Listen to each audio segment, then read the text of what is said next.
conséquences fâcheuses pour ceux qui en souffrent.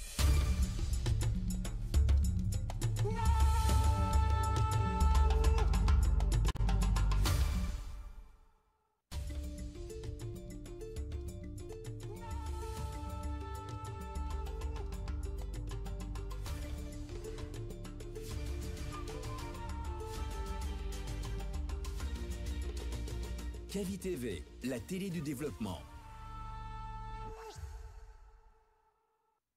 L'information est le meilleur carburant pour faire fonctionner les machines pour un développement durable. La photographie de l'actualité, c'est aussi sur siaminfo.com, notre plateforme dynamique.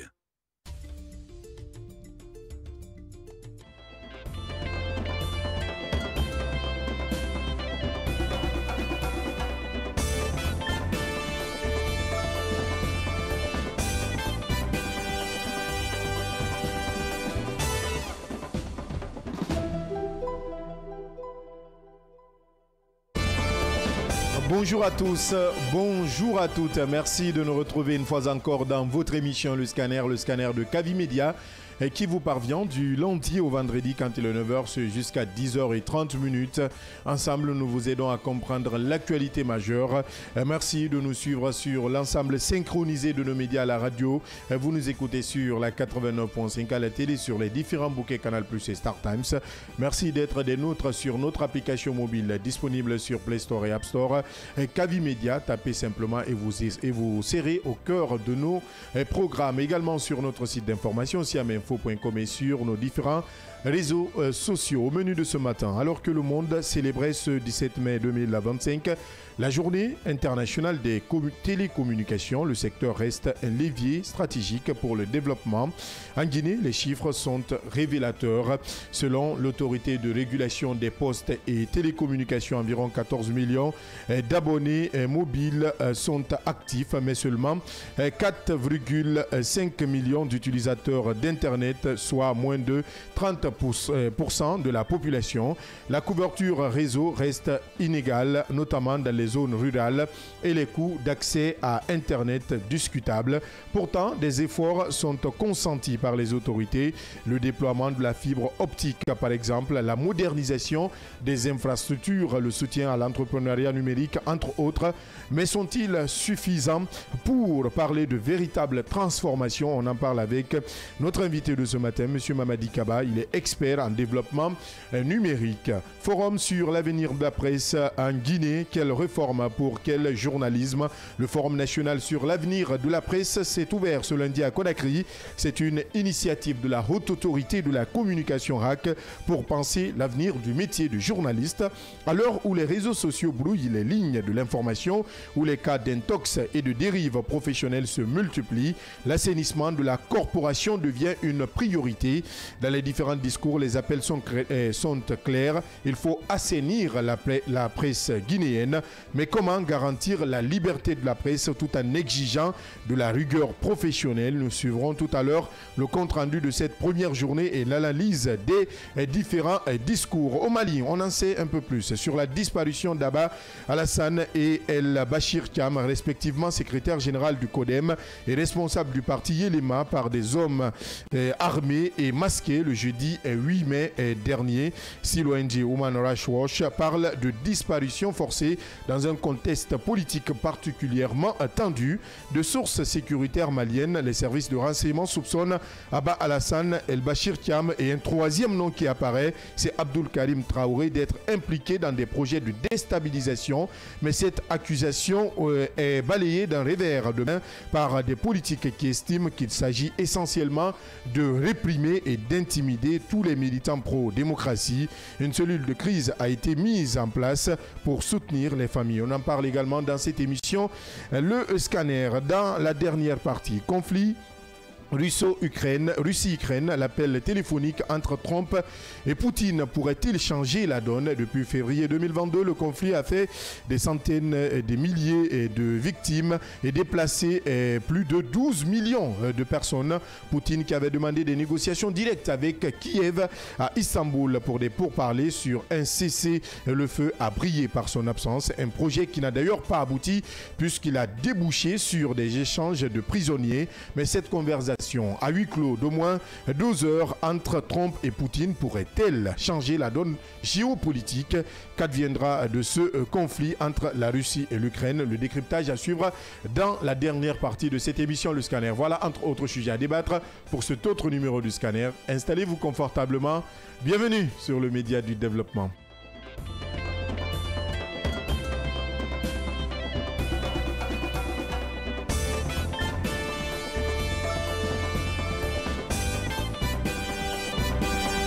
Merci de nous rejoindre. Si c'est maintenant, vous le faites à Conakry environ. Autour de moi, avec moi, les débatteurs de chaque matin qui vous aident à comprendre l'actualité majeure. À ma gauche, Yaye Diallo, bonjour. Bonjour Abdallah, bonjour à tous. Bonjour Mamadou Jean Diallo. Bonjour Abdallah, bonjour à tout le monde. Bonjour Mohamed Leba.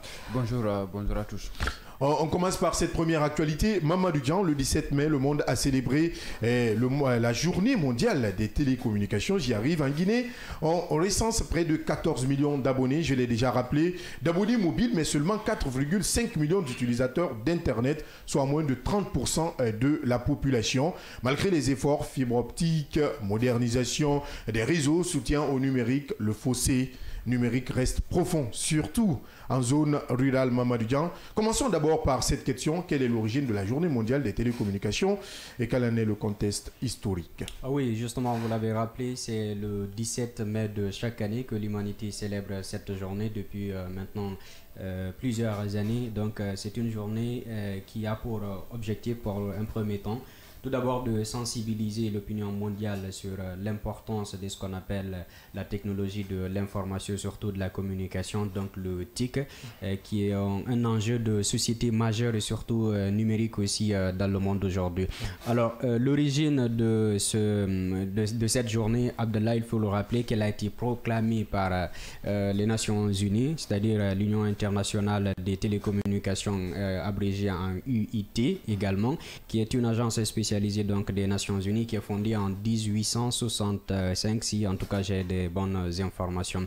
Alors la date du 17 mai, Abdallah, c'est une date aussi historique dans le monde de la technologie, puisque c'est une date qui marque la signature de ce qu'on appelle la première convention télégraphique plutôt internationale, j'y arrive, dans la création de l'IET. Alors l'objectif spécifique de cette journée, Abdallah, c'est de promouvoir non seulement un accès libre et également à ce qu'on appelle les TIC, les nouvelles technologies effectivement de l'information et de la communication, mais surtout également réduire de ce qu'on appelle aussi la fracture numérique et entre autres également encourager la politique inclusive du développement durable par le biais du numérique et surtout réfléchir beaucoup plus sur des questions contemporaines qui minent aujourd'hui le secteur de ce qu'on pourrait appeler aussi la cybersécurité, l'intelligence artificielle, la protection des données. Voici donc en gros l'objectif de cette journée, Abdallah. Bien, où en est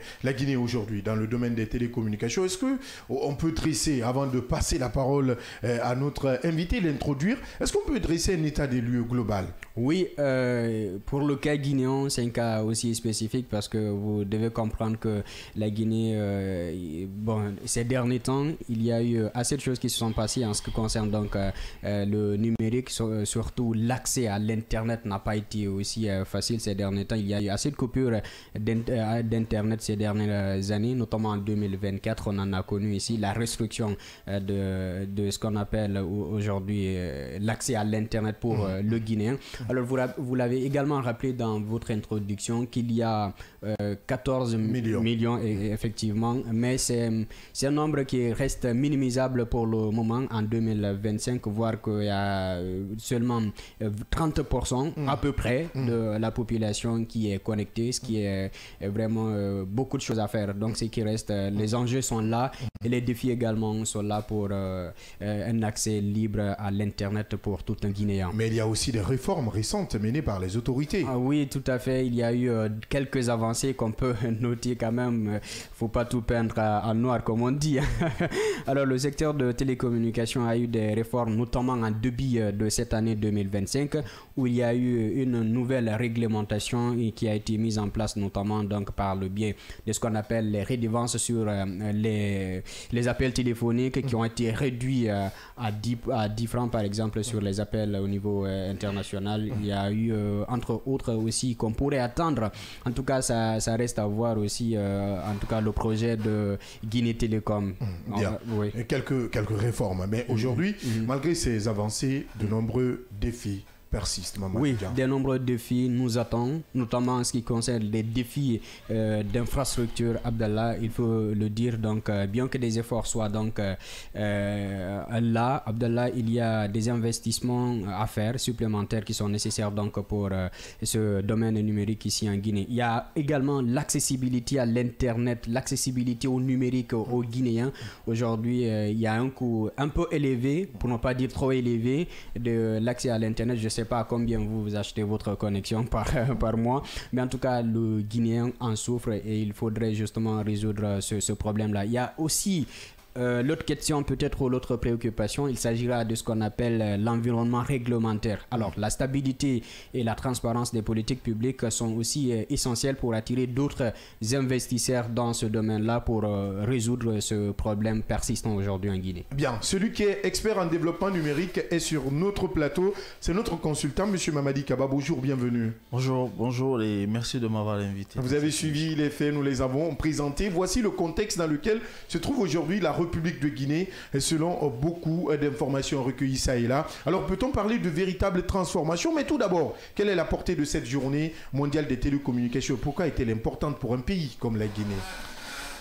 Alors, merci de m'avoir encore invité dans cette émission. C'était une très belle présentation. J'aimerais juste... il y a des données qui sont aujourd'hui à jour. Oui. On est à peu près à 56% de personnes connectées. D'accord. Sur une population de 14 millions d'habitants.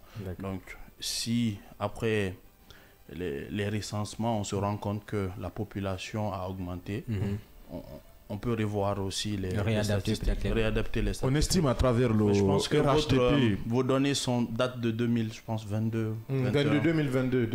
Ça doit être ça. Oui. On estime avec le RGPH que nous sommes à environ 17 millions. C'est des données officielles. Voilà, donc si on prend par rapport à 17 millions, ça va être moins que 56%. Tout à fait, tout à fait. Oui, c'est ça. Bien. Alors, comme il vient à peine de le dire, que la journée internationale...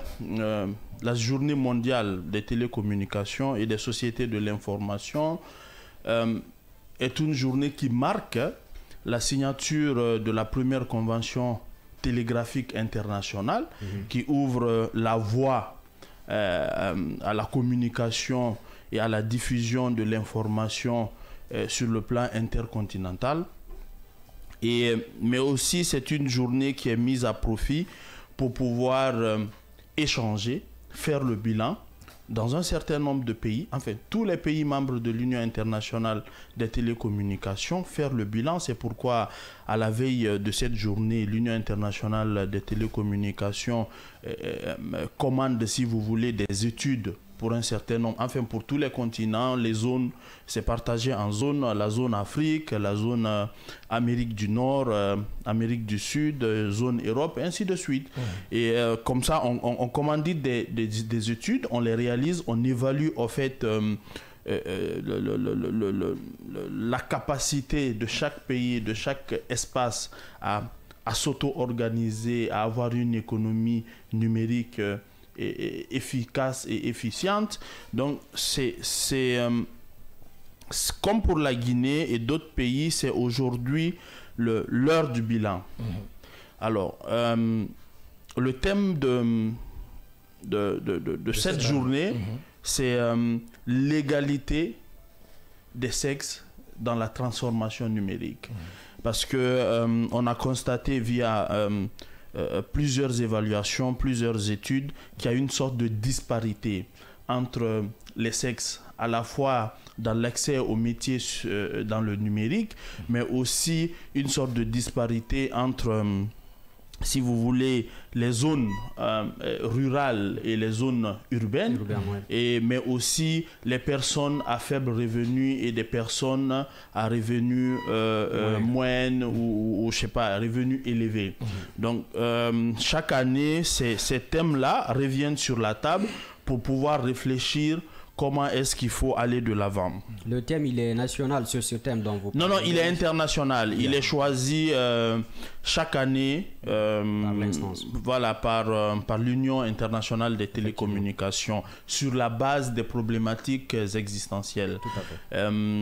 L'année passée, par exemple, c'était carrément sur les défis de transformation numérique des pays moins avancés. Les pays moins avancés sont des pays classés par les Nations Unies comme étant les plus démunis et les plus fragiles des pays en voie de développement, dont la Guinée fait partie.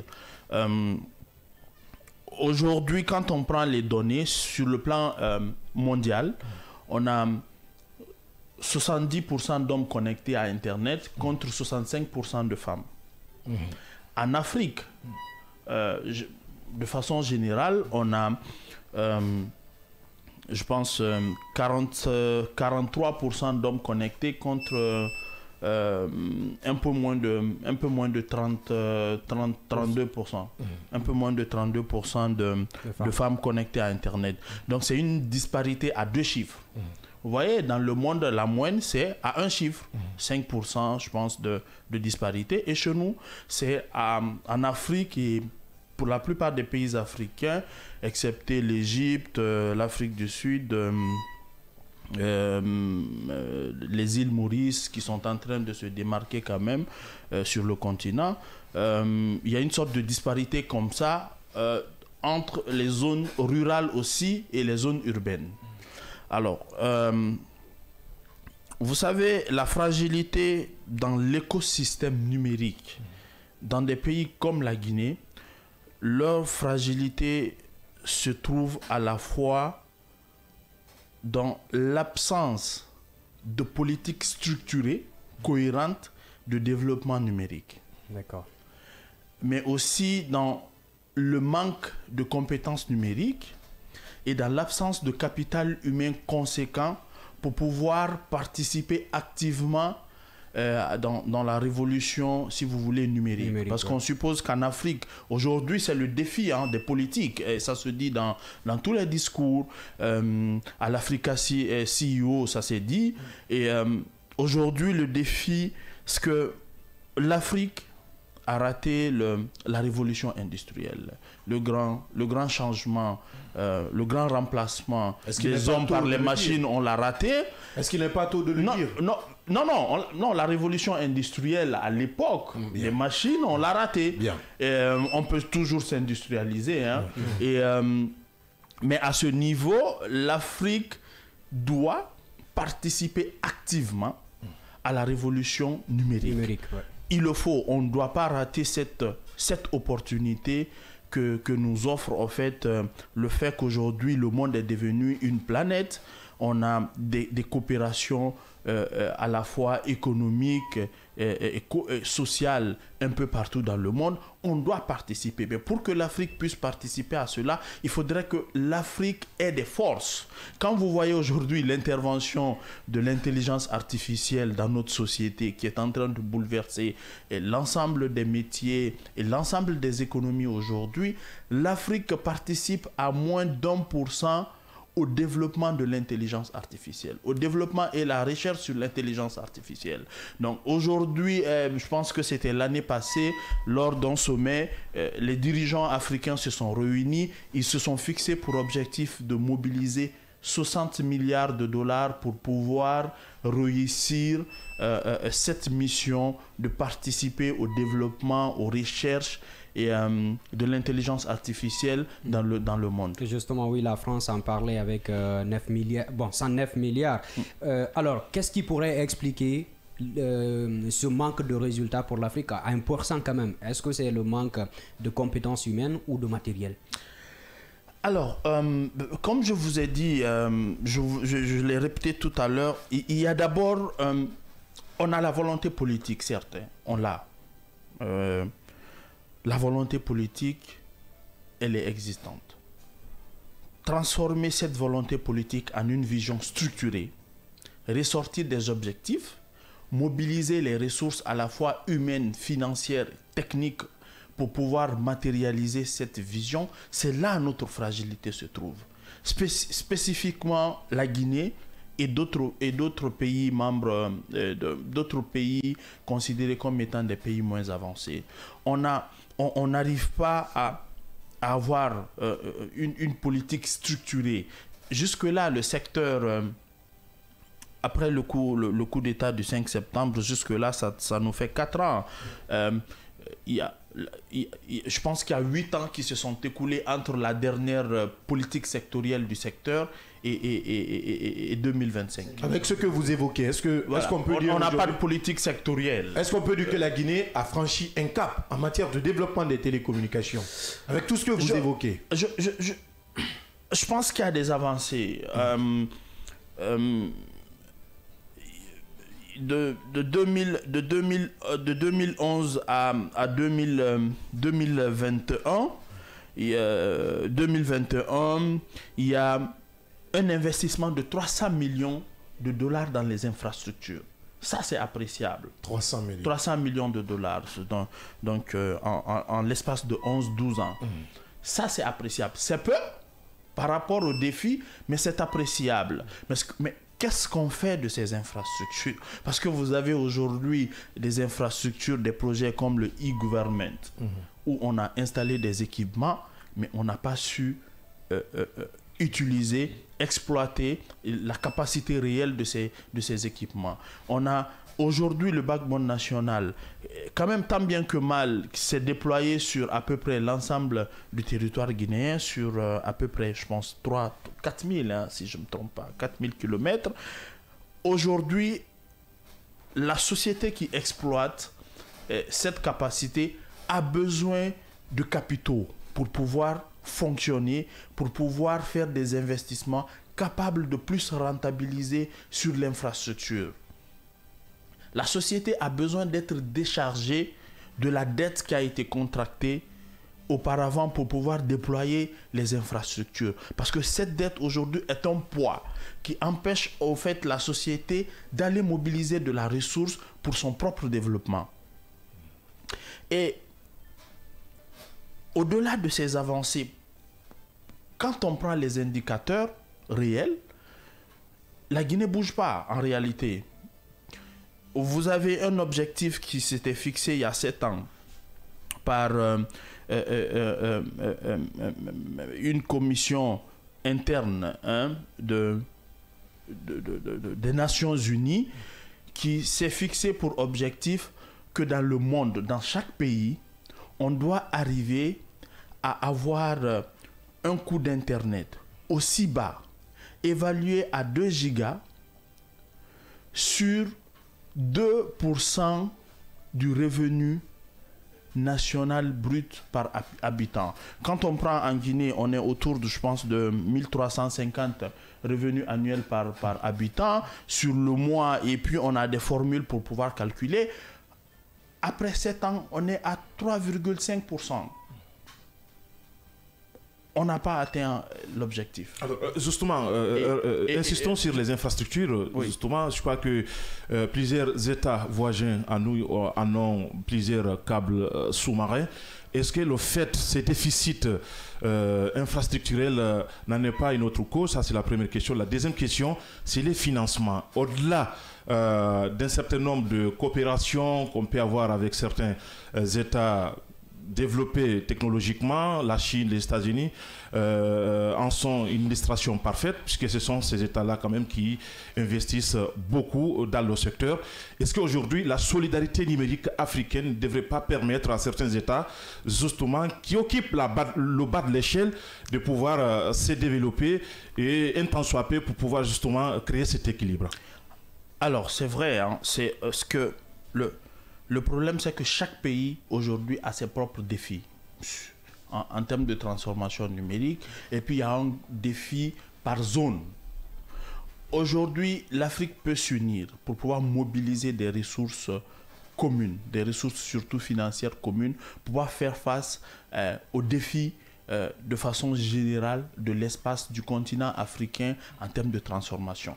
Mais, à l'interne de chaque pays, il y a d'autres défis. Quand vous voyez, l'un des leviers essentiels au développement numérique, ce sont les investissements. Mais qu'est-ce qui empêche aujourd'hui ces investissements en Guinée?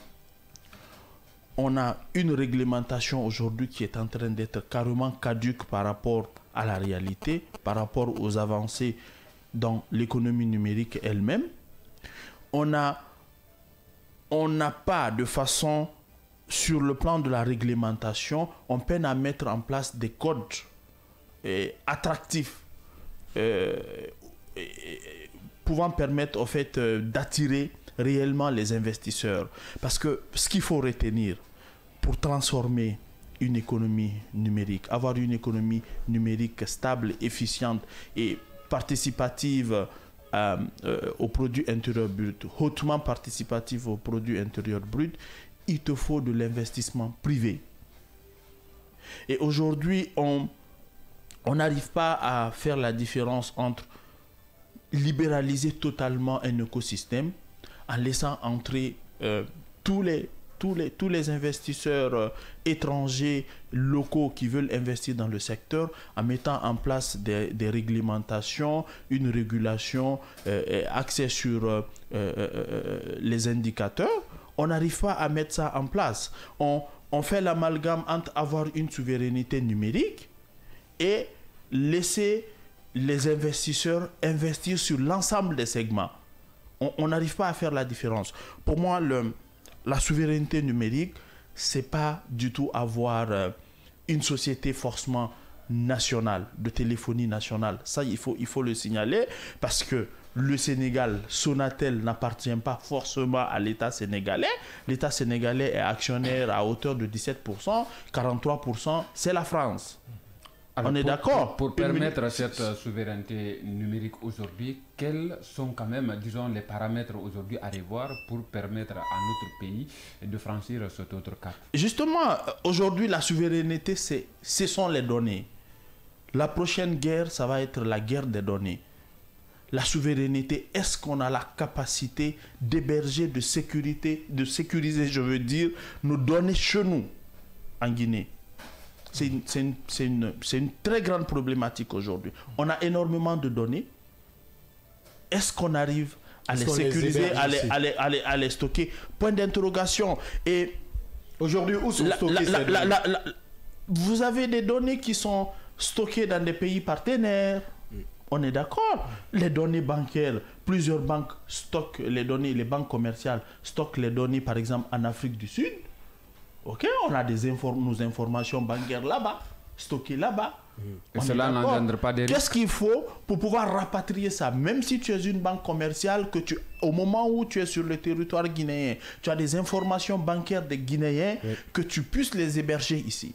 Là, ça demande une sorte de structuration, ça demande, au-delà de la volonté, un certain nombre de méthodologies, mais aussi des ressources conséquentes. Mais il y a un élément très essentiel. Vous le rappelez tout à l'heure, la souveraineté, pour moi, c'est pas forcément avoir une société de téléphonie, c'est avoir des plateformes numériques 100% guinéens dans toutes les institutions régaliennes du pays, y compris la présidence de la République, avoir des applications qui sont développées par des Guinéens. On n'arrive pas à créer cette synergie, à faire participer les startups, que l'État prenne en main la digitalisation réelle de l'administration publique. On fait des coopérations avec des pays étrangers. Je ne suis pas contre ces coopérations, oui. Mais sur le plan sécuritaire, on devient de plus en plus fragile sur ce plan. Quand je vois par exemple qu'il y a des... Je ne suis pas du tout contre la coopération, mais quand on dit que le Save City, un projet qui doit permettre la sécurité de notre territoire, en plaçant des caméras de surveillance, en mettant des barrières numériques de sécurité dans notre capitale, que ce projet doit être piloté ou être assisté en termes de pilotage par une société américaine, je ne suis pas contre. Mais si on signe le contrat, il va falloir mettre des barrières. Oui. Les adresses IP des caméras de surveillance, c'est sensible pour moi. C'est sensible. Tu ne peux pas laisser ces caméras-là et leur adresse IP à la portée de tout le monde. On est d'accord. C'est ça pour moi la souveraineté numérique. C'est ça pour moi la souveraineté numérique. Des adresses IP d'une caméra de surveillance qui se retrouve dans la main d'une personne tierce, mais tu manipules cette caméra n'importe comment. Tu bloques quand tu veux, tu brouilles quand tu veux. C'est très important. Je ne sais pas si parfois on prend conscience réellement de tout ce qui est donné aujourd'hui dans le monde. C'est tellement sensible, ça touche tellement à la sécurité nationale qu'on ne peut pas se mettre à... Et pour moi, pour y arriver, il faut aller sur du capital humain. Ouais. Il faut former. Il faut former. On ne peut pas se permettre de se lancer dans la transformation numérique alors qu'on n'a même pas de polytechnique réelle capable de former aujourd'hui des spécialistes en intelligence artificielle, des spécialistes en data analyst. Parce que 30 millions de futurs emplois seront drainés par l'intelligence artificielle. Tout ce qui est data science, la science des données et tout ce qui est transformation numérique, économie numérique dans le monde. Alors, mais M. Kaba, de façon concrète, quelles sont les conséquences, surtout négatives, de l'exportation des données des Guinéens aujourd'hui, sur le plan national? Écoutez, on est carrément fragile, on est carrément fragile, parce que n'importe qui peut l'utiliser contre la Guinée. Vous l'avez rappelé tout à l'heure que le numérique est également un levier pour l'emploi et l'innovation. Vous avez insisté sur le volet formation, mais comment mieux intégrer les jeunes et les startups dans cette dynamique? Alors, c'est une très belle question. Le Sénégal aujourd'hui a franchi le cap des 10% de contribution du secteur numérique au produit intérieur brut. Le Rwanda a atteint les 10%. La Côte d'Ivoire était autour de 8-9%. On suppose qu'en 2026, la Côte d'Ivoire réussira aussi à faire arrivera à atteindre en fait les 10%. Donc, de participation du secteur numérique au produit intérieur brut.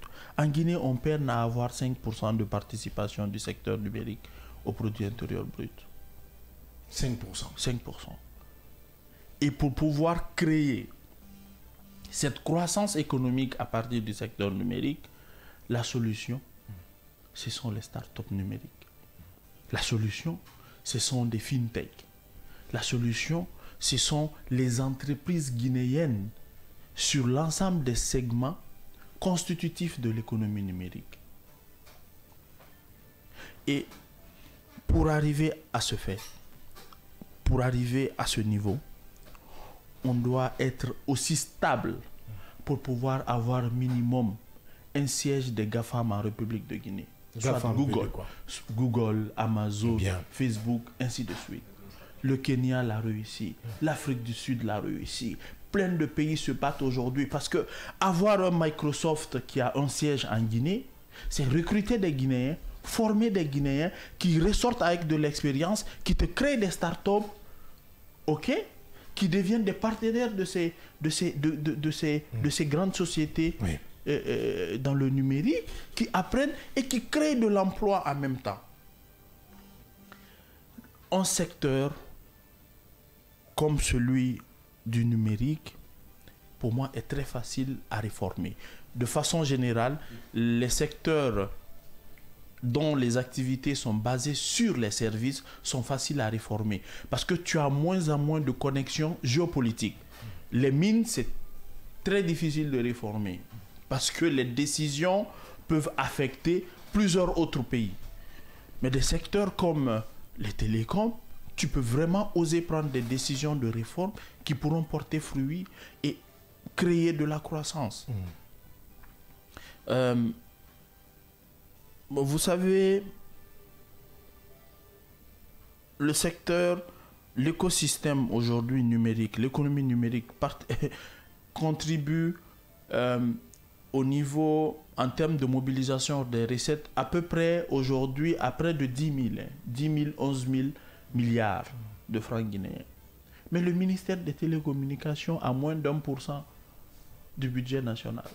Quand vous évaluez la part de ce ministère-là sur le budget national, c'est moins d'1%.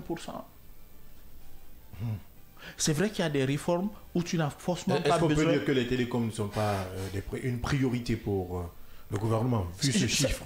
C'est justement ça. Je pense que, vous savez, quand un responsable, un haut responsable, un président de la République a une volonté, c'est à vous cadres de mettre en place une vision structurée, des objectifs à atteindre et des moyens, des stratégies de mobilisation des ressources et soumettre à ce président en fait. Alors, est-ce que cela aujourd'hui résulte quand même d'un manque soit d'information ou bien d'ambition vis-à-vis quand même de ces cadres-là?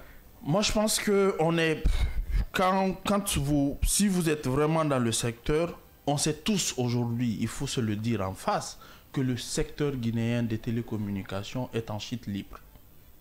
On est tous d'accord sur ce fait. Les indicateurs aussi, ils vont dans ce sens. Mais pas au rouge. Non, carrément au rouge. Bien. Moi, je dirais comme ça. Pourquoi? Il n'y a plus de compétitivité sur pas mal de secteurs et segments. Sur pas mal de segments, vous n'avez plus de compétitivité. On a un seul opérateur qui a aujourd'hui à près de 95% de part de marché. Le monopole, disons. Voilà. Ouais. Tu n'as pratiquement plus de société de téléphonie. Mais pendant ce temps, qu'est-ce qu'on fait? Parce que qu'est-ce que nous dit que si cette société a les 99% de part de marché, est-ce que leur réseau soutiendra en charge ce flux-là? Ça c'est une question. Et après, on devient très fragile quand on est dépendant d'un seul opérateur. Parce qu'on n'est plus sûr de la régulation, on est sûr de la collaboration, mais une collaboration en défaveur du régulateur. Je pense qu'on ne se rend pas compte pour le moment. Mais quand vous prenez les investissements sur un certain nombre de segments, la téléphonie, vous vous amusez un peu à analyser les données de l'autorité de régulation, même le premier sur le marché de tout ce qui est fourniture d'accès à Internet en termes d'investissement. Le premier investit plus de 10 fois le deuxième. Les opérateurs d'infrastructure, le premier opérateur investit près de 9 fois le second. On n'en parle pas. La disparité d'investissement, on ne peut même plus l'évaluer dans le segment de la téléphonie mobile. Alors, est-ce qu'on peut parler d'un déficit humain en termes de ressources humaines, parce que ce sont les hommes et les femmes qui réfléchissent pour pouvoir mettre en œuvre tout ce que vous venez d'énumérer ici. Nous avons des pays voisins aujourd'hui qui sont très loin de nous aujourd'hui. Qu'est-ce qu'il faut aujourd'hui pour que la Guinée puisse reprendre sa place à l'échelle continentale? Alors, vous savez, il y a de ces secteurs où tu ne peux pas faire de magie, tu ne peux pas faire de semblant. Parce que si ça ne marche pas, ça se voit tout de suite. Il y a de ces secteurs, il faut prioriser les compétences. Il faut prioriser les compétences. Un secteur comme celui du numérique, qui est aujourd'hui en train de devenir le cœur du monde, tu ne peux pas forcément faire tout ce qu'on appelle le cooptage pour pouvoir placer des gens qui doivent décider du sort de... C'est le cas en Guinée. Je ne sais pas, mais je dis qu'il faut l'éviter. Bien, bien. Voilà. Sur ce, quel message avez-vous à adresser aux décideurs, d'une part, de l'autre part, à la population, à l'occasion de cette journée mondiale des télécommunications? Alors, à mon avis, la Guinée a un potentiel énorme en termes de transformation numérique. On est un pays désenclavé qui a autour de lui 2 pays enclavés. On a de la ressource financière à mobiliser. On est capable de mobiliser de la ressource financière, mais il faut de la vision.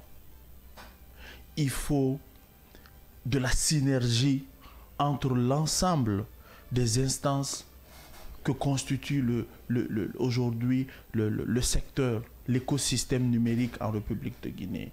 Ces querelles-là n'aboutissent à rien. On s'arrange toujours à créer des conflits de compétences entre même les institutions qui sont censées aujourd'hui avancer ensemble, collaborer ensemble. Pour moi, il faudrait sortir de la personnalisation des institutions, des instances que constitue aujourd'hui l'écosystème et aller sur de l'institutionnalisation, oser faire des réformes, allant sur des réformes, allant au niveau des institutions, au niveau de la gouvernance, au niveau de la réglementation, mais aussi au niveau de nos méthodes et de nos méthodologies de mobilisation des ressources. Il faut changer de cap, il faut oser prendre les décisions de réforme. Et pour moi, si on le fait, on se fixe des indicateurs à atteindre, on pourra atteindre. Il est bien possible que la Guinée arrive à avoir une mobilisation de 10% du produit intérieur brut en 2030. Je l'ai dit dans mon livre. Oui. Parvenir à un développement numérique de la Guinée en 2030. Il est encore bien possible de l'atteindre, mais pour l'atteindre, il faut structurer nos objectifs. Il faudrait avoir des vraies méthodologies, des approches inclusives pour pouvoir réussir cela. Alors, Monsieur Kaba, moi je vais me retourner un peu sur votre avant-dernière analyse en ce qui concerne les défis qui sont là aujourd'hui en République de Guinée, surtout sur le numérique, mais surtout également sur les sociétés téléphoniques. Parce qu'il y a un manque criard, vous l'avez dit, on est fragile en matière de données. Est-ce qu'aujourd'hui, il y a une urgence, justement, qu'il y ait une autre société téléphonique publique, peut-être? Ou créer la concurrence. Non. Et surtout on est aujourd'hui obligé de créer de la compétitivité dans le secteur, au risque de mourir. Bien. Aujourd'hui, on a la société MTN, qui a été rachetée au franc symbolique par l'État, que l'État fait une évaluation du patrimoine en termes d'infrastructures et autres du secteur des télécommunications, que l'État cède une grande partie des parts de MTN et du patrimoine des télécoms guinéens aux investisseurs capables de mobiliser des millions et des millions de dollars pour venir investir dans ces sociétés, pour sauver des emplois, pour rebooster la compétitivité, mais aussi redynamiser le secteur. Aujourd'hui, on est obligé d'aller avec ça. La souveraineté numérique, ce n'est pas de garder 100% des parts d'une société de téléphonie. Non. L'État aujourd'hui a d'autres priorités en termes d'investissement, l'éducation, la santé, ainsi de suite. Le secteur des télécommunications est capable de s'autofinancer. Quand on vous dit aujourd'hui qu'il y a des agences au sein de l'institution même en charge des télécommunications en Guinée qui ont fait des mois sans fonds de roulement, où les employés ne sont pas payés, alors que ces agences-là ont la capacité de s'autofinancer. Par exemple, l'ANSSI, certifier l'agence, permettre à l'agence de certifier... Agence nationale de sécurité des systèmes d'information. Oui. Pour moi, à mon avis, l'agence-là est aujourd'hui capable de faire de l'autofinancement. Bien. On certifie l'agence, faire en sorte que l'agence arrive à certifier l'ensemble des systèmes d'information en termes de sécurité SI, des banques, que ce soit des privés, que ce soit des publics. Quand on prend l'ANDE, l'Agence nationale de digitalisation de l'État, il faut créer une direction en charge de tout ce qui est politique, stratégie de digitalisation de l'État, mais l'ANDE doit être une société de développement des solutions numériques pour la Guinée. Bien. Et une société à capital ouvert. Ce qui est ESA, une société anonyme. Bien compris. Merci, M. Mamadi Kaba. C'est moi qui vous remercie. Merci pour toutes ces précisions. Je rappelle que vous êtes expert en développement numérique, auteur du livre « Parvenir à un développement numérique de la Guinée à l'horizon 2030 ». Merci d'être passé dans cette émission une fois encore. C'est moi qui vous remercie. Une pause derrière, nous restons en Guinée. Nous parlons de l'avenir de la presse guinéenne avec ce forum organisé par la Haute Autorité de la Communication. C'est tout à l'heure.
Offrez à vos enfants de 13 à 17 ans l'opportunité de vivre des vacances mémorables avec nos colonies de vacances en Côte d'Ivoire et au Ghana, prévues du 14 juillet au 19 août 2025. Ils découvriront des cultures fascinantes, participeront à des activités enrichissantes telles que le sport, l'art et des excursions captivantes, tout en profitant d'une expérience exceptionnelle de cours d'anglais pendant leur séjour au Ghana. Avec un encadrement de qualité qui garantit leur sécurité et leur épanouissement, cette aventure unique est un tremplin vers leur développement personnel. Contactez-nous dès aujourd'hui au plus 224 613 00 39 69 ou au plus 224 613 00 39 70. Nous sommes situés à Manquepas, 4e avenue, immeuble Dabo, commune de Kaloum. Visitez notre site internet au www.mondialexpress.net.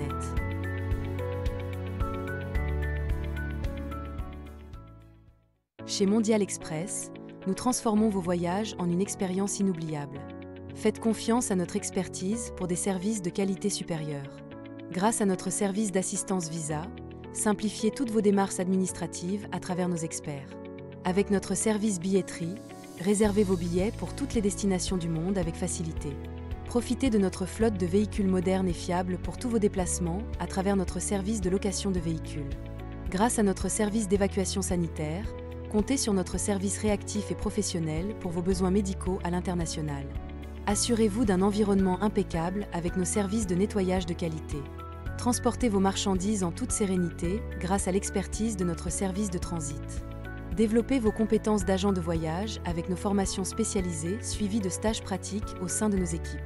Contactez-nous dès aujourd'hui au plus 224 613 00 39 69 ou au plus 224 613 00 39 70. Nous sommes situés à Manquepas, 4e avenue, immeuble Dabo, commune de Kaloum. Visitez notre site internet au www.mondialexpress.net. Mondial Express, chaque voyage est une histoire. CIAC, votre partenaire d'excellence en gestion et développement. Nous sommes plus que des consultants, nous sommes votre allié stratégique à chaque étape de croissance. Des études de faisabilité de vos projets aux évaluations d'impact environnemental et social, nous fournissons des informations qui favorisent un succès durable. Nos stratégies sur mesure aident les entreprises, grandes et petites, à optimiser leurs ressources et à accélérer leurs résultats. Grâce à des programmes de formation spécialisés, nous permettons à vos équipes de diriger en toute confiance en développant des compétences essentielles comme la gestion de projet et l'intelligence émotionnelle. Quel que soit votre secteur, industrie, mine, commerce, BTP, CIAC est là pour transformer votre vision en résultats mesurables. CIAC, votre partenaire de confiance pour une réussite durable.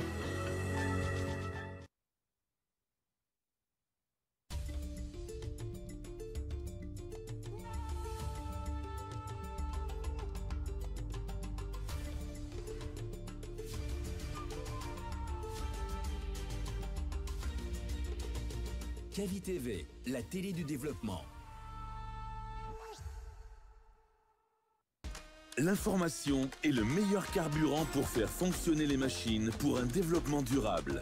La photographie de l'actualité, c'est aussi sur siaminfo.com, notre plateforme dynamique.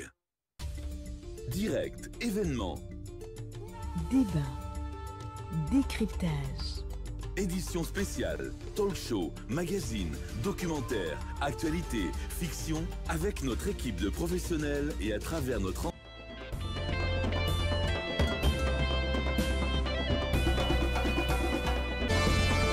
Merci de nous retrouver dans la deuxième et dernière partie de cette émission, Le Scanner, qui vous parvient du lundi au vendredi quand il est 9h. C'est jusqu'à 10h30. Merci de nous préférer si vous êtes en notre compagnie à l'instant même. On parle du forum sur l'avenir de la presse, réformer sans restreindre. Ouvert ce lundi à Conakry, le forum initié par la Haute Autorité de la Communication, HAC, s'intéresse à l'avenir du journalisme en République de Guinée, alors que les réseaux sociaux bousculent les pratiques, que la désinformation gagne du terrain, les appels à l'assainissement de la profession se multiplient. D'abord, suivant cet élément, ce compte-rendu fait par Ansou Baye le Baldé. Derrière, on se retrouve en plateau pour le décryptage des différents discours.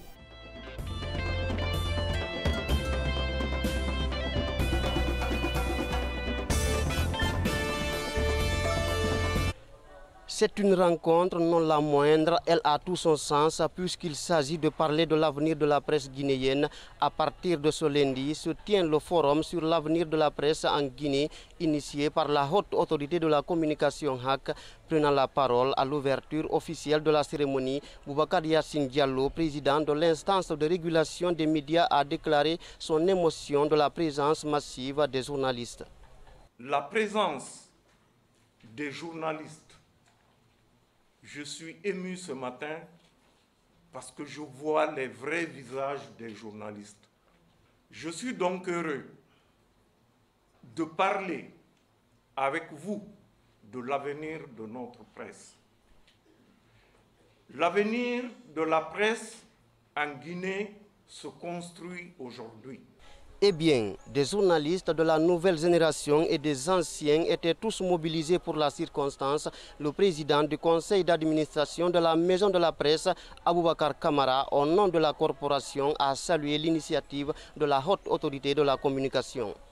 Je voudrais, au nom de toute la presse nationale et à mon nom personnel, vous remercier de cette initiative qui, sans doute, devant toutes ces hautes autorités de notre République, et les républiques sœurs venues nous accompagner dans ce sens, que les débats qui sortiront de ces 3 jours de forum, ces débats permettront non seulement en amont d'avoir une meilleure loi sur la liberté de la presse, la L002, mais aussi permettra d'avoir un journalisme basé sur le professionnalisme. Un journalisme de résultats, des journalistes qui auront à cœur, à tout moment, de hisser la République très haut, de faire en sorte que la Guinée puisse briller par la pertinence de ce que nous faisons comme travail en termes de journalisme. Pour le président du Conseil national de la transition, le thème choisi pour le forum sur l'avenir de la presse est interpellateur.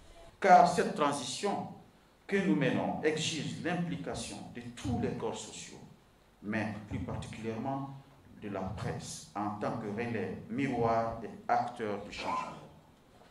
Une presse dynamique et professionnelle, indépendante et responsable, c'est la garantie d'un État stable, d'une société informée, d'un peuple éveillé. La cérémonie d'ouverture a connu la présence des membres du CNRD, du gouvernement, des institutions nationales et internationales et des corps diplomatiques accrédités en Guinée. Dans son discours, le Premier ministre Amadou Riba, qui a présidé la rencontre, a exprimé l'attachement des autorités de la transition aux valeurs de la liberté de la presse en Guinée. Les autorités de la République de Guinée, le président de la République, le CNRD et le gouvernement sont tous attachés à la liberté de la presse dans un contexte de co-construction d'une société de responsabilité, de pacifique, apaisée, en paix, réconciliée.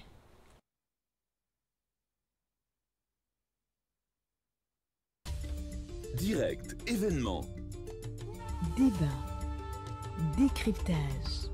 Édition spéciale, talk show, magazine, documentaire, actualité, fiction, avec notre équipe de professionnels et à travers notre antenne dynamique, réécrivons ensemble la plus belle histoire du développement. Sur l'avenir de la presse, vous l'avez déjà compris, c'était l'ouverture de ce forum sur l'avenir de la presse guinéenne initié par la haute autorité de la communication. Mohamed Leba, comment concilier liberté d'expression et exigence de rigueur? La presse guinéenne peut-elle retrouver toute sa splendeur? D'abord, on va analyser minutieusement des différents discours. On a quand même suivi ce compte rendu de Ansoubaï Baldé. En premier lieu, le président de la haute autorité de la communication. Beaucoup de médias, de sites guinéens ont leur relayé. La presse a été, je cite, la presse a été infiltrée par des individus à la recherche du gain facile. C'est le Boubacar Yassine Diallo, président de la haute autorité de la communication. Il fallait s'y attendre, et il n'est pas vraiment allé dans une caresse, disons quand même dans le sens des poils. Mais il n'a pas commencé son discours à partir de là. Yacine a d'abord dit que l'avenir de la presse se construit maintenant, disons à travers ce forum. Donc c'est par ces mots que le président de la haute autorité de la communication, Boubacar Yacine Diallo, s'est adressé aux professionnels, disons, de la presse pour entamer ces discussions quand même consacrées aujourd'hui à l'avenir de la presse dans notre pays, face donc aux autorités nationales et internationales représentées lors de l'ouverture de ce forum. Boubacar Yacine Diallo quand même n'a pas massé ces mots, comme vous l'avez dit. Il a parlé de cette infiltration quand même de notre corporation, de ce beau métier de journaliste aujourd'hui par des personnes peu, disons, avec une valeur peu orthodoxe, il faut le rappeler. Animé par la volonté de gain facile. De gain facile. Nous le savons, et dans aujourd'hui, quel nom même attribué à ces différentes personnes, à ces différentes personnes-là. Ce sont des gens naturellement connus. C'est vrai, quand on parle d'infiltration de la presse, de qu'on prenne cela mal, mais il faut quand même, je crois, pointer du doigt la racine même du mal pour en savoir quand même, disons, tirer quand même ce qui ne va pas et trouver une solution à la va-vite. Alors, voilà exactement ces propos de Yacine Diallo qui dit « Je vous demande de faire sortir de nos rangs ces individus malveillants qui intègrent la corruption tout en prétendant la combattre. » Alors, ce sont les premiers corrompus, il l'a dit. C'était devant tout le monde, notamment avec ses invités. Et sur le continent, il y avait quand même le Sénégal qui était représenté, le Mali, la Côte d'Ivoire. Donc, c'est devant l'ensemble, disons, de ces représentants de ces différents pays-là que le président de la haute autorité de la communication s'est adressé directement aux journalistes. Et pendant ce temps, vous avez dans la salle, comme Ansou l'a rappelé, il y a la nouvelle génération de journalistes, il y a aussi l'ancienne génération de journalistes, et au-delà, Yacine a donc remué, disons, le couteau dans la plaie, et maintenant il s'agit de trouver une solution définitive. C'est vrai que ce n'est pas une tâche aussi facile comme il le rappelle, mais parmi les priorités à discuter durant ce forum, il a aussi rappelé l'adoption d'une convention collective pour un journaliste mal rémunéré et un journaliste exposé. Cela se passe parce que depuis ces dernières années, il y a le syndicat de la presse guinéenne qui est quand même vent debout et en train de tout faire, tenter le tout pour l'adoption de cette convention collective qui, dans un premier temps, tout le monde disait que ça n'arrangeait pas les patrons de médias, mais aujourd'hui, on a quand même l'impression que les uns et les autres sont en train de comprendre réellement l'immensité de l'adoption de la signature de cette convention. De la signature de cette convention collective. D'un discours, on passe à un autre discours, c'est le discours du PCA, président du conseil d'administration de la maison de la presse. Mais avant, on va aller avec le top horaire avec notre partenaire Mondial Express. Et derrière, on poursuit ce décryptage. Cavi TV, regardez la lumière. Cavi TV, la télé du développement.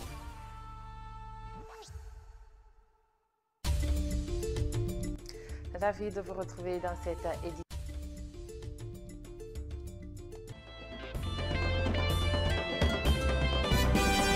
Vous l'avez compris, la radio, c'est aussi ça, nos obligations commerciales. À Mohamed Leba, on parle toujours de l'avenir du forum sur l'avenir de la presse guinéenne. On aborde cet autre pan de cette cérémonie, c'est la prise de parole, le discours même du PCA de la maison de la presse, par ailleurs président de l'URTELGUI, M. Aboubacar Kamara. Je paraphe juste un petit pan qui a retenu mon attention, Mohamed Ba, quand il dit qu'à ce niveau, il y a lieu de reconnaître qu'il y a certes eu des avancées notables au fil des années, mais le chemin à parcourir reste encore, hélas, parsemé de certaines difficultés susceptibles de prendre parfois des allures profondes. Un message très fort. C'est pourquoi on l'a aussi titré comme ça même sur siaminfo.com. C'est le message, disons, fort du PCA, de la maison de la presse. Vous savez, quand on parle de la maison de la presse, ça englobe presque toute la presse guinéenne. Et donc, c'est un message très fort.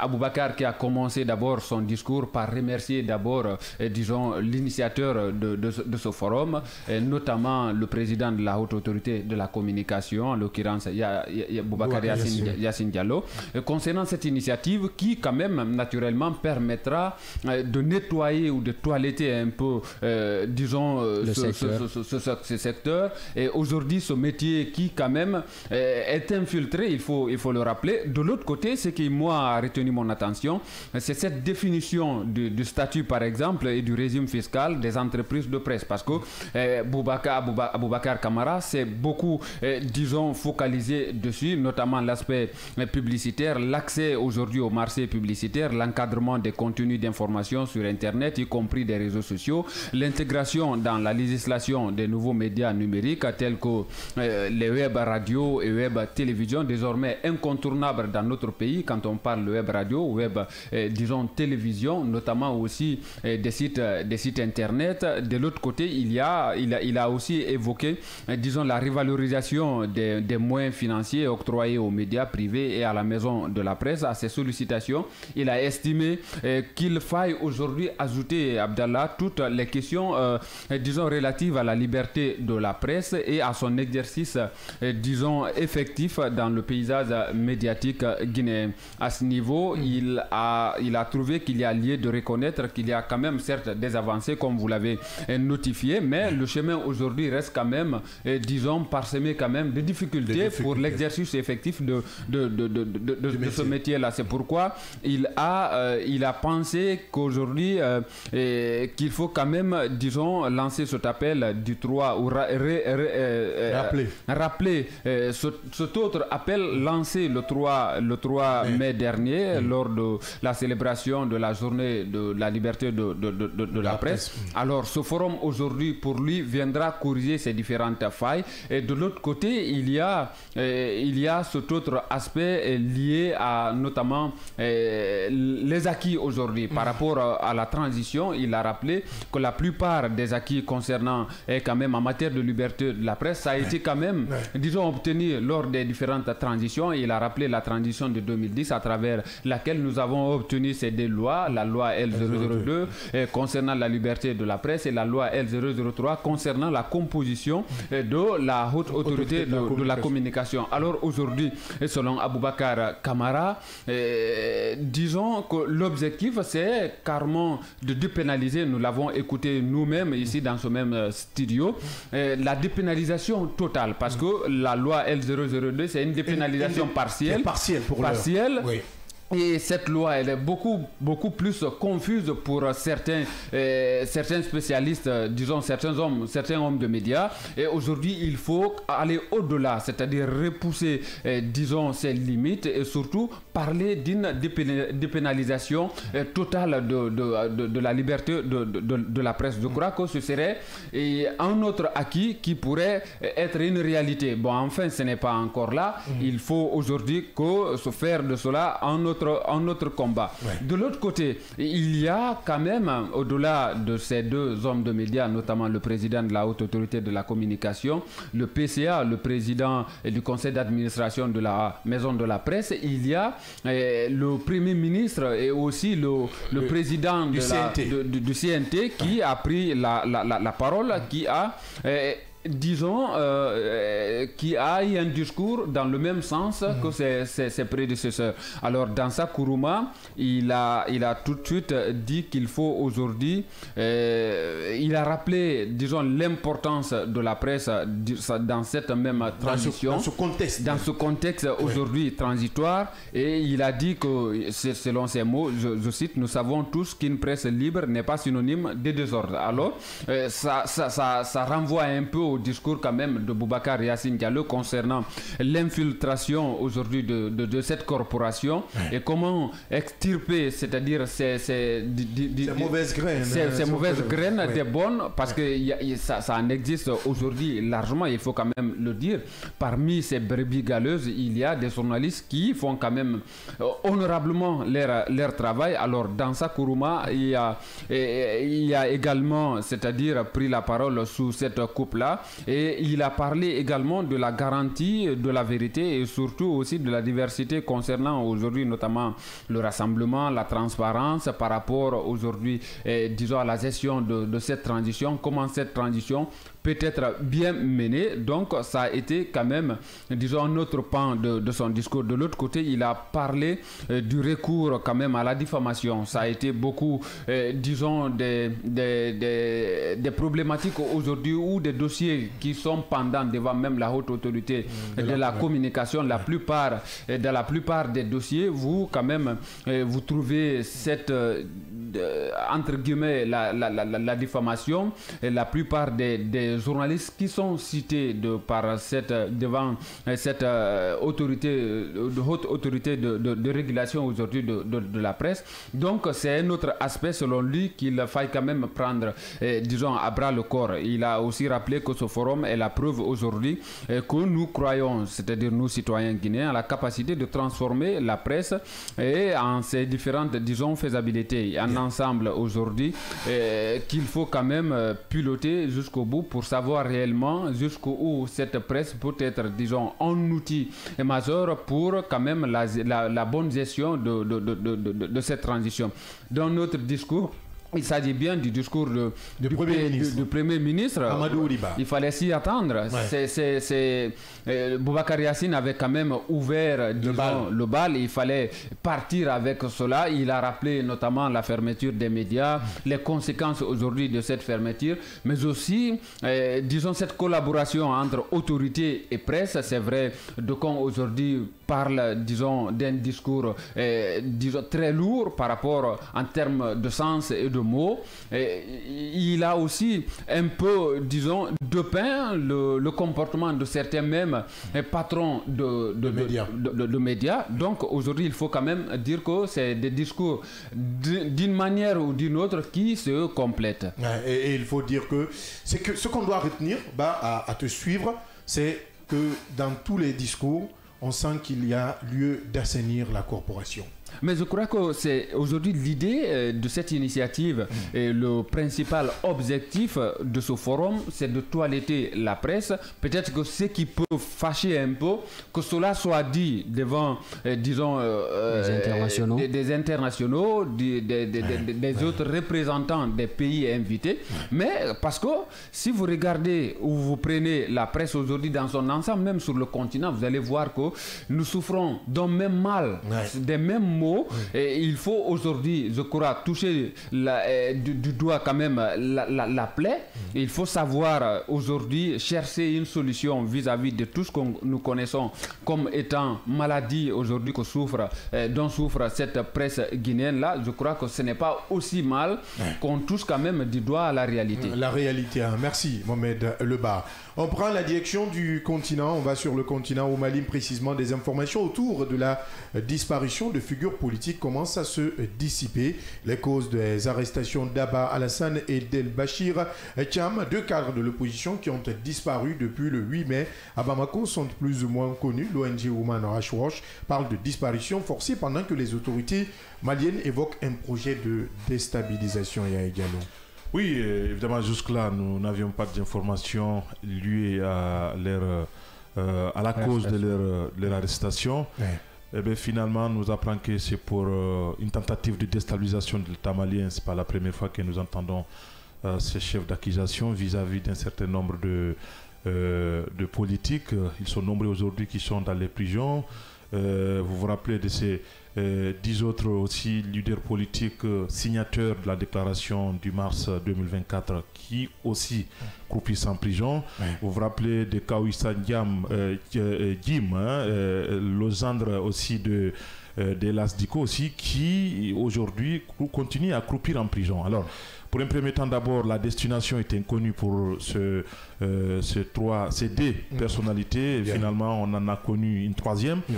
On nous apprend que ce sont des gens qui sont détenus séparément et que finalement, il y avait eu certaines procédures judiciaires qui sont en cours, notamment des enquêtes liées à leurs acquaintances entre guillemets avec certaines puissances étrangères pour justement établir ces accusations qui concernent la déstabilisation de l'État malien. Ce qu'il faut rappeler, c'est que c'est dans un contexte assez tendu, puisque ce sont des gens quand même qui s'est préparé pour contester éventuellement, dissuader les autorités maliennes quant à la dissolution de ces partis politiques. Donc il y avait une manifestation en vue qui s'est préparée pour justement, dit-on, barrer la route à ces dirigeants qui ont justement jugé nécessaire de mettre fin à l'existence de tous les partis politiques au Mali et de se conformer aux recommandations issues de ces assises tout récemment organisées, justement, qui ont abouti justement à la reconnaissance du président Assimi Goïta comme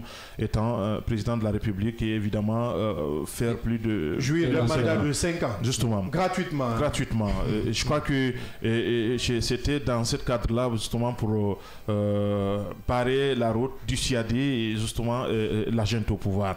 Et finalement, au niveau du pouvoir, on a dû anticiper pour pouvoir, parce que nous avons appris à travers notre confrère qui nous disait que c'était quand même les voix les plus audibles dans cette circonstance-là au niveau surtout du Mali. Le parti Yéléma. Justement, le parti Yéléma. Donc, il y a eu d'autres qui... un temps soit peu de manière intempestive lève le petit doigt pour dénoncer un certain nombre de choses, mais les plus actifs aujourd'hui et les plus écoutés, c'était ces gens-là qui commençaient petit à petit de revenir sur la scène politique, parce que tout simplement il y a déjà une peur bleue, il faut le dire, qui touche aujourd'hui tous les acteurs politiques, ce qui explique que d'autres sont volontairement ou involontairement dû quitter le Mali pour s'exiler ailleurs et continuer à dénoncer de l'autre côté. Donc finalement, de l'autre côté, au niveau du pouvoir, on considère que ce sont de manière qui continue depuis un bon bout de temps et que ces gens-là serraient de mèche avec certains acteurs extérieurs du Mali qui justement veulent contribuer à la déstabilisation du pays. Vous savez très bien que beaucoup d'États, notamment des Occidentaux, sont cités nommément par la France, mais aussi certains États voisins du Mali aussi qui sont accusés d'être justement de mèche avec les terroristes qui sévissent au niveau du Mali, mais aussi avec certaines puissances pour pouvoir déstabiliser le Mali. Aujourd'hui, ce sont quand même des maîtres mots qui reviennent, que ce soit au niveau de Mali, que ce soit au niveau de Niger, mais aussi au niveau de Burkina Faso. Donc les pays de l'AES. De l'AES, justement. Alors, c'est assez demandé, puisqu'il y a une procédure judiciaire qui est enclenchée pouvant aboutir à des conclusions judiciaires. Nous attendons de voir avec des éléments de preuve ce qui, justement, pouvait sous-tendre ces accusations qui sont portées contre ces trois personnalités. Bien, Yaya. Est-ce qu'avec le contexte actuel, cette rupture avec la France, on peut comprendre quand même cette sortie des autorités maliennes qui accusent à chaque occasion quand même la France de vouloir déstabiliser le Mali, le Niger, le Burkina Faso. L'AES en général. Justement, vous savez très bien que c'est un ancien partenaire dont le divorce n'avait pas obéi à un certain nombre de règles diplomatiques.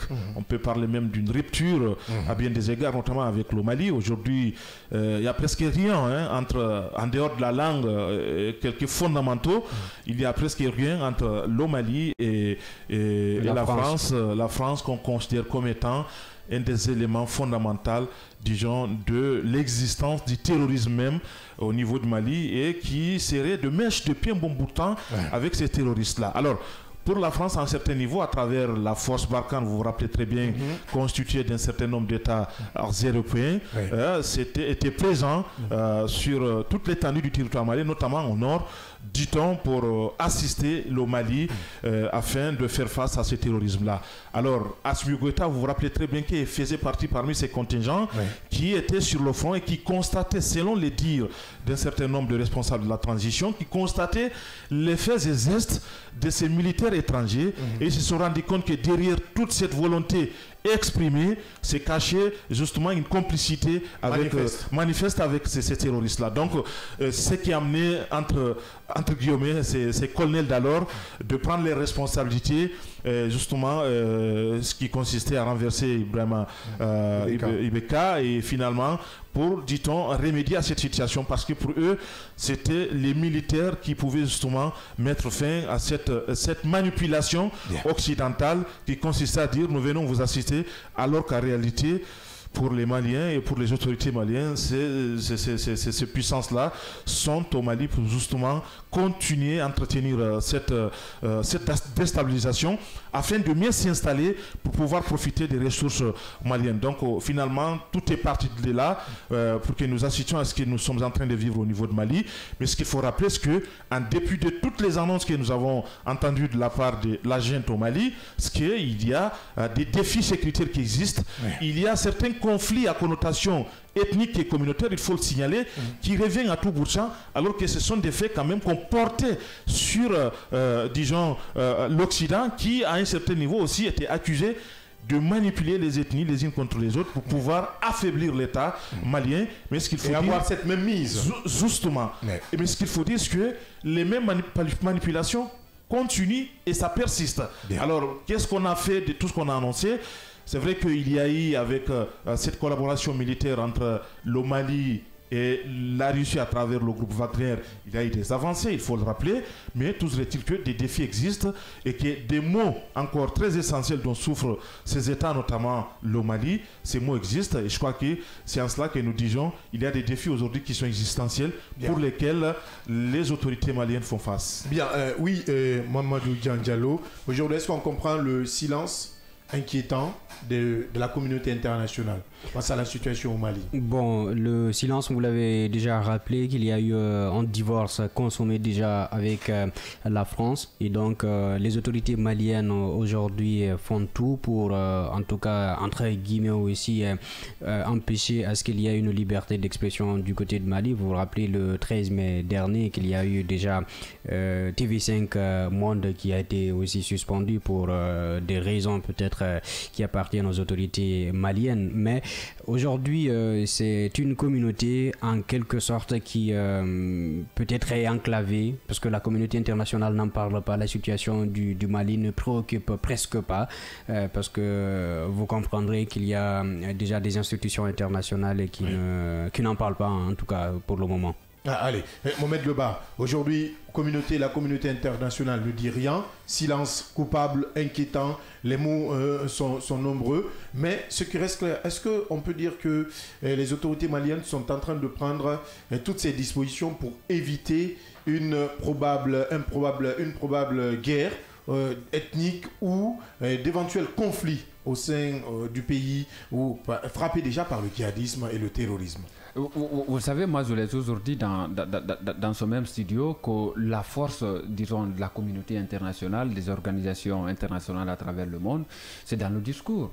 Au-delà de cela, ça va être très difficile de les voir sur le terrain, et, disons, pour matérialiser ou lier l'acte à la parole. C'est très compliqué aujourd'hui. Si vous laissez faire par rapport à une guerre interne, ça va dire que cela s'en dit que vous allez en finir avec, c'est-à-dire tout seul.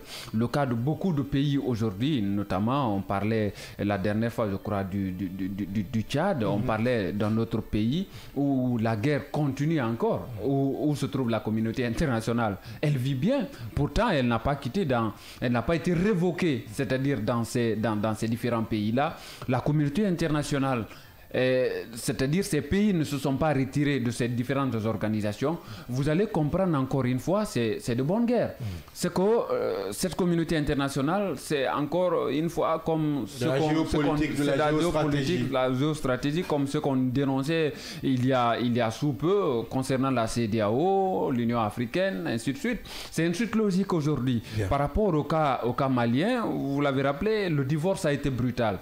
De telle sorte qu'aujourd'hui, parce que on parle de la communauté internationale. Quand vous prenez l'Union européenne, il y a la France qui est là aussi.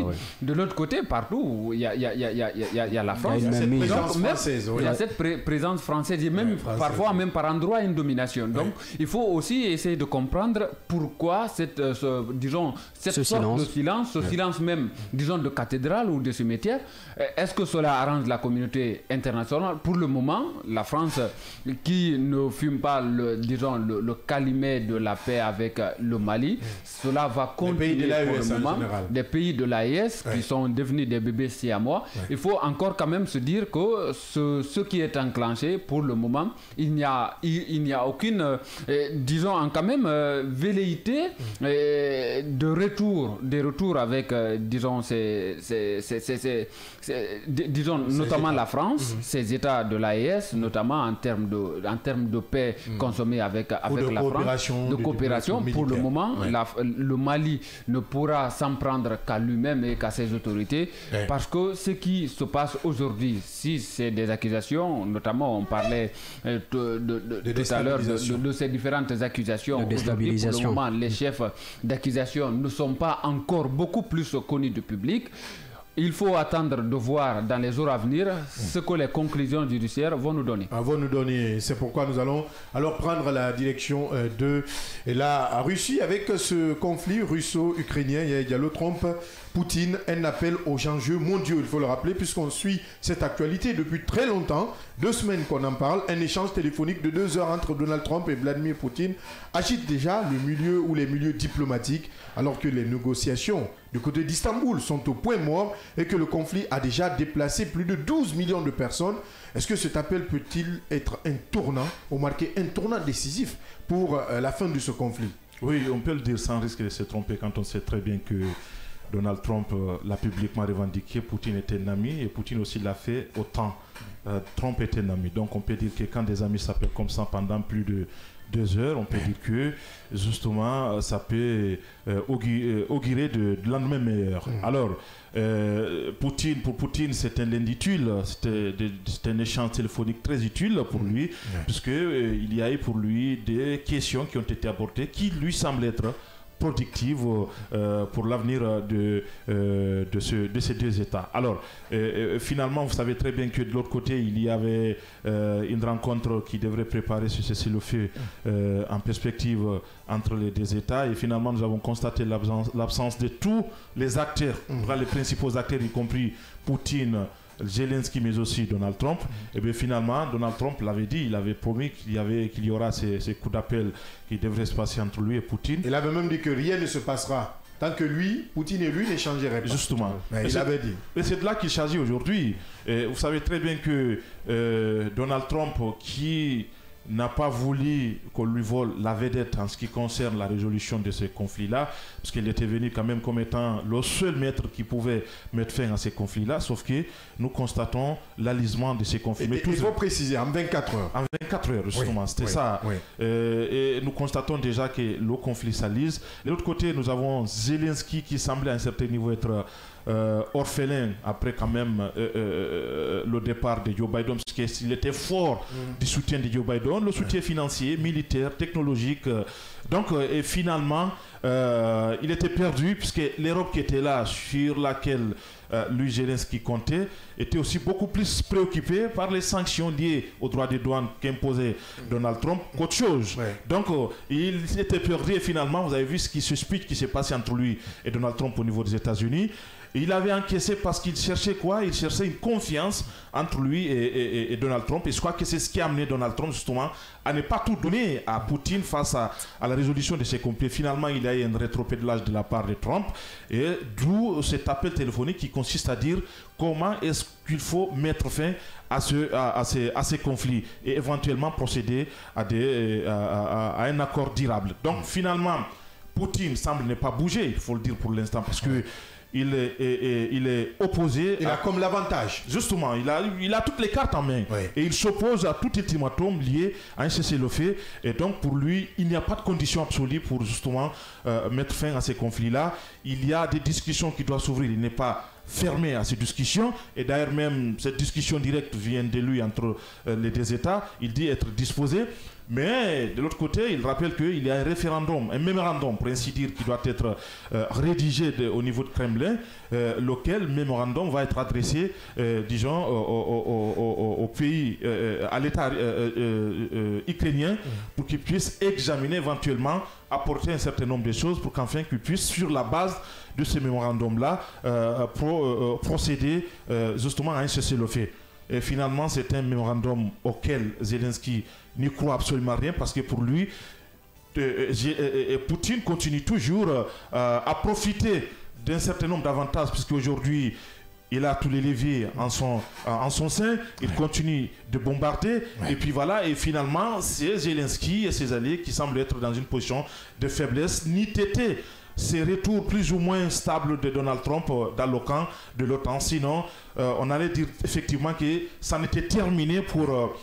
l'invasion russe allait être effective. Justement, ou tout au plus qu'on mette l'Ukraine devant des faits accomplis, quitte à l'Ukraine de prendre ou pas. Donc finalement, je pense qu'il y aura plus ou moins, comme on le dit ici, un règlement à l'amiable pouvant permettre à la Russie justement de s'assurer de sa sécurité, puisque c'est de là qu'il s'agit aujourd'hui. C'est l'enjeu, éventuellement aussi, à l'Ukraine d'être en possession d'un certain nombre de régions qui sont déjà annexées par le Kremlin. Donc voilà aujourd'hui l'enjeu qui se pose aujourd'hui. Maintenant, c'est à se demander, avec le caractère que nous connaissons de Donald Trump, qui peut changer aussi demain et venir dire autre chose. Et puisque c'est lui, disons, le pont aujourd'hui le plus crédible, parce que Poutine n'écoute pas les Européens, il n'écoute pas Zelensky, il n'écoute personne en dehors de Donald Trump et certains amis du Moyen-Orient aujourd'hui qui sont justement ses amis les plus audibles. Donc ce qu'il faut dire aujourd'hui, c'est qu'il faut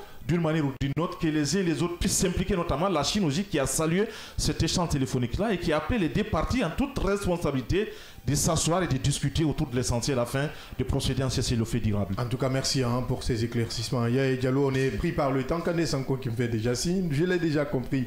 Kandé, merci Yaya Diallo. Merci Abdallah. Merci Mamadou Diallo. Merci Abdallah, merci à tout le monde. Merci Mohamed Leba. Merci Abdallah, merci à tous. Merci à l'équipe technique du jour, à vous auditeurs et téléspectateurs. On se reprend demain, même heure, même fréquence, avec la même énergie pour d'autres sujets d'actualité sur le seul et unique média de développement en République de Guinée. Au revoir.